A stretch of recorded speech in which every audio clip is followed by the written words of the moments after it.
Episode number 3 here at my dad's garage where my cars are at. This is my 66 C10 and my El Camino that we've been working on. This here, we're going to be doing the front sway bar. We got to move it a little forwards, hitting the steering rack. We did the suspension here, installed, not tightened because we're waiting for the wheels to tighten up everything here, torque everything down. But this is what we got going on so far. I believe for this guy here, we just need a carburetor because that one, the flow bowls from Holly, it got stripped.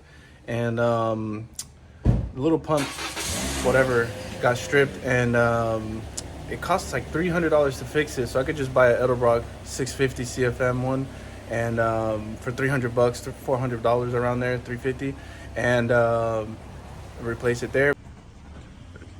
Kind of the same body scenario as the 66 at my house, but this one here I think it has a little bit better parts on it. So we already donated one of these headlights for the 66 that's on the road. We might try to take off these little cowl panels right here. This one's in better condition than the ones that we had.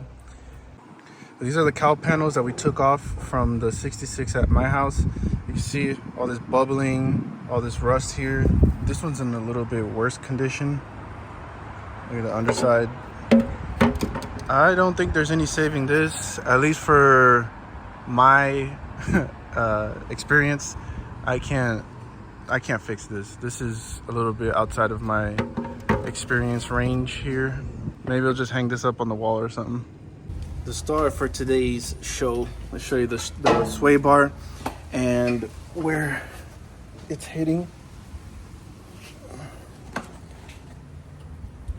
It's from the steering linkage. This whole assembly here is hitting the sway bar, and I think as you can see, I can move this a little bit more forward. I have to, because it's interfering here. And it's not that bad, it's just on the rubber, but I don't want this boot to get messed up. So I'm gonna try to see if I can move this bar more forward, give a better clearance here. So I forgot to show what I did to move the sway bar forward. I got a ratcheting strap. I strapped it to the center of the sway bar. The ratcheting mechanism side, I strapped it to my truck. I was able to crank it down and move it forward. I don't think enough, but I'm not sure. It's not interfering right now. I think I should be okay, but I'm not sure. All right, so we got the clearance, not as much as I wanted, but I think it's good. This is bolted onto the frame here, so I don't think this is going to be moving forward, but for now I think it's good. If I have any issues, then I'll have to make some adjustments, but I think for now we're good. It clears. You can see how to remove brake booster from a G-body. I just noticed I called the master cylinder a brake booster when I was recording the video. Don't come at me, all right? We make mistakes sometimes, but it's a master cylinder, all right?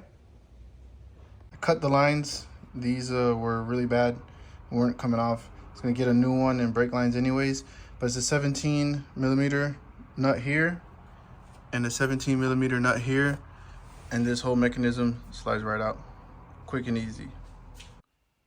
So this is what the back of the master cylinder, what it looks like.